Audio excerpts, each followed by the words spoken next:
Hi everyone, Danny here. I realised that every single time I upload a video, or masterpiece as I call them, there is an increase in subscribers. My revolutionary content must just be hitting home with people, and that my witty and handsome work is really what the world needs right now. Don't look at me whilst I sleep like that, Tom Nook. Wow, truly groundbreaking. Hold on there a little minute there, you bunch of city Michaels. That graph's bloody upside down. Ah, look, you can see the moment when someone no longer wanted me in their life but came back just to lead a rebellion. Then I made a couple of fake accounts, of course, and subscribed just to make myself feel better. But even they unsubscribed. It's not looking good. Something must be done.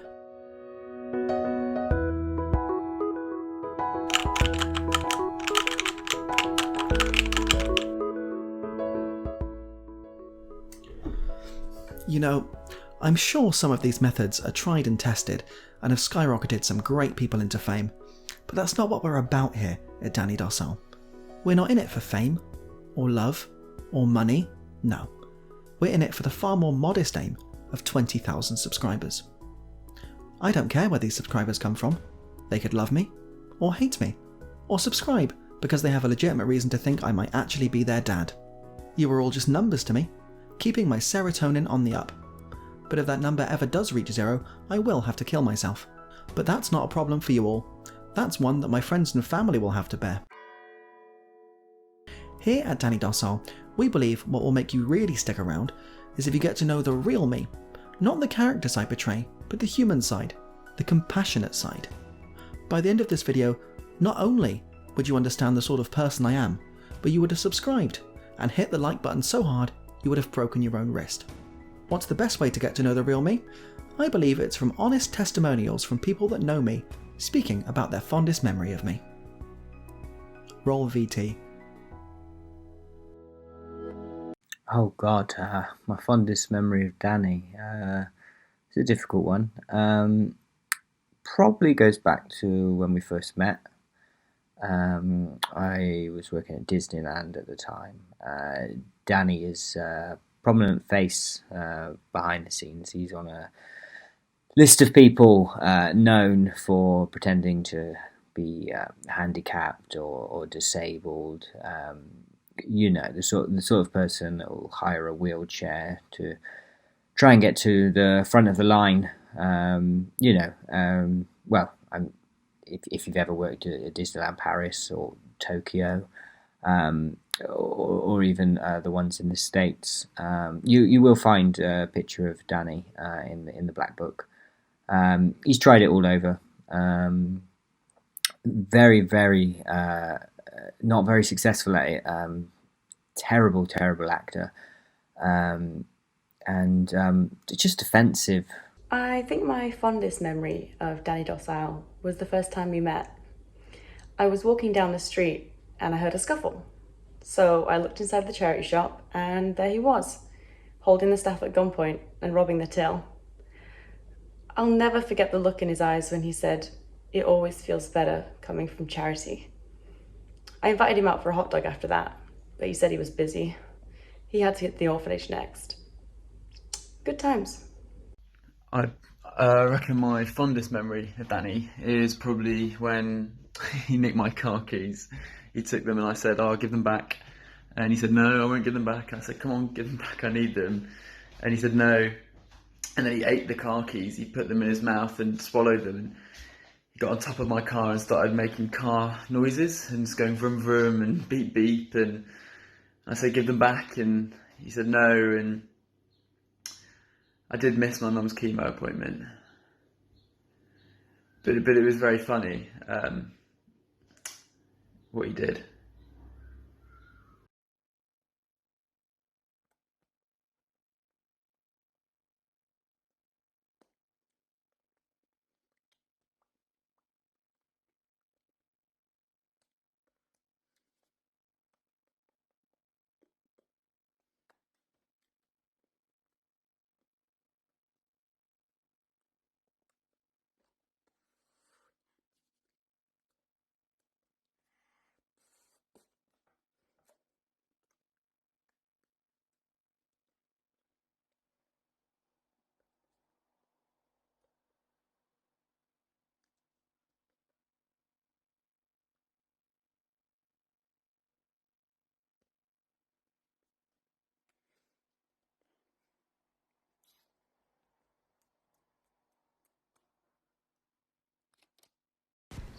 Danny Docile ate my dad.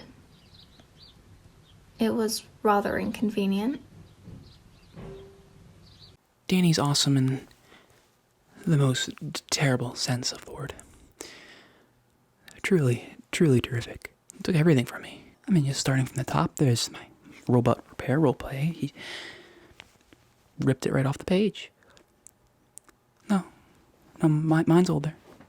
It has more views. That's how you can tell. I mean, just look at my Backstreet haircut roleplay as well. I mean, hell, half Danny's catalog is just Backstreet videos. Practically took the shirt right off my back. I mean, a lot of people don't know this, but my name is Danny. My name's not LatriceMR. That's not my real name. My name is Danny. Took the wife and the kids, the dog. I mean, yeah.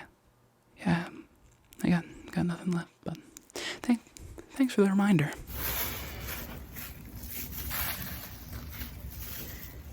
Well, by far, the most wonderful thing that Danny Docile has done for both me and my family was the day that he walked into our lives, into our home, and ate all of our furniture, completely ingested every piece. Nothing yet remains. It's not what we wanted, but it's what we needed. Thank you. Thank you. Thank you. My fondest memory of Danny has got to be from high school. We were 2 of 5 teens from vastly different backgrounds, all enduring Saturday school under a power-hungry principal.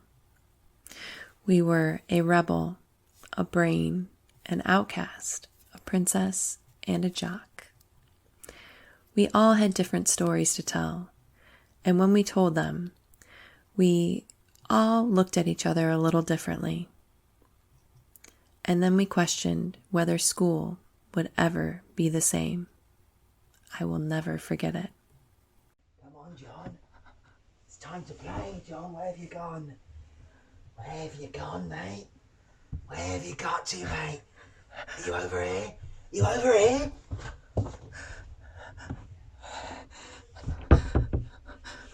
My favourite memory of Danny Docile is last year for my birthday. He allowed me to eat my guitar that I used to use on the streams.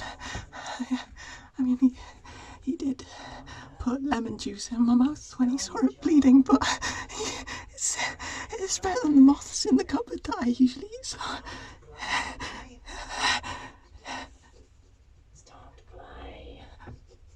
I think my fondest memory of Danny Docile would probably have to be the time he broke us both out of prison, even though it was definitely his fault that we were both there in the first place. He had sucker punched an old man in the gut and then told the police that I had paid him to do it. But what I really admired about him through the whole process was the way that he was able to steal every single spork in the entire prison so that he could carve a hole in the cinder block wall that was big enough for both of us to crawl out of. He changed his last name to Docile right after that to avoid the feds, and he's been a free man ever since, I think. My fondest memory of Danny Docile is probably when we used to go fishing. We used to go to the rivers, and he used to catch the fish. But not only did he catch the fish, he never put it back. He always kept it. And he'd go, hey, look at this. So get the fish. Find a little kid and shove it in the kid's mouth and go, yeah, look, here's the fish now. Ah, what a guy. Well, I'd say my fondest memory of Danny is probably waking up in that basement. Being forced to relook my outlook on life, my family, all sorts of things really, just learning to conform, to his mantras and that. Change of the radiator, a key, just out of reach. But the blowtorch was there, I had my choice to make, and I made it. I've learned a lot, from Danny and the mantras, and the burning. A lot of scars. Happy birthday, Danny. Is that what it's for? My fondest memory of Danny Docile is when he took me on a date to the movies. It was dark, so we reached down and pulled my leg off. Then the other one. It hurt, but love hurts, He didn't even pay for the movie. Made me buy him a drink. He never called me back. Another great memory I have of Danny is when we were thrown back to the 1950s when an experiment by an eccentric scientist friend went awry. Traveling through time in a modified DeLorean car, we encountered a young version of Danny's parents and had to make sure that they fell in love. Otherwise, Danny would cease to exist. Wait. These are plots of 80s movies. Do I even know anybody named Danny? Danny Docile? Yeah, I know him. He ate my bonsai tree. Just demolished the whole thing. And I had to buy another bonsai tree, and he ate that one too. And I can't get him out of my house. I guess he's really hungry. My fondest memory of Danny Docile is the time that he kidnapped me and, well, turn the camera. No, I can't talk about this. Come on. Grab it, and I've grabbed it, and own goal. Lovely. You all best be glad that the Quest doesn't record audio yet for some reason, else you'd all have to hear children saying words I can't broadcast on my channel without setting civil rights back a few decades. Never fear. Give them the old finger guns. Wachow. Anyway, where was I? Truth is, with the real Danny, there really isn't much to write home about. I enjoy video games, making YouTube content, and spending my government furlough money on ASMR girls' OnlyFans. Oh, speaking of which, I need to update my OnlyFans page. I don't want people to know it's me, so I'm going to go ahead and change my username. Yeah, that's better. I'm going to change my picture to a silhouette, so people get a rough idea of sort of what I look like. It's the done thing. And also, I want to remind people to be hedonistic and not worry about life, so I'm going to do that by changing the picture to something, maybe the graveyard picture I used earlier in the video. That'll get across the idea perfectly. And lastly, I'm going to finish off by reminding people of my penis size in a way that can't be misconstrued in any sense whatsoever. Perfect. I'm kidding, of course. I couldn't possibly afford to support all of the ASMR girls on OnlyFans. Support the Patreon. Roll credits. Bye-bye.